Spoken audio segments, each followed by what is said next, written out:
حضرت نعمان نے سختی نہیں کی، یزید کے حامیوں نے خط لکھ لی کہ یہ جو ہے نا نعمان یہ یا کمزور ہے یا ویسے سختی نہیں کرتا، اگر آپ کو شہر درکار ہے تو کسی سخت آدمی کو بھیجو۔ اس کے حامی بے شمار تھے وہاں بھی۔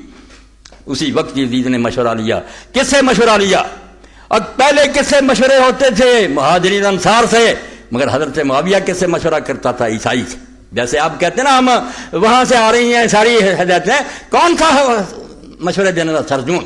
سرجون مسیحی تھا جس سے پوچھ کر کرتے تھے۔ اور نظام تعلیم کس کے حوالے تھا؟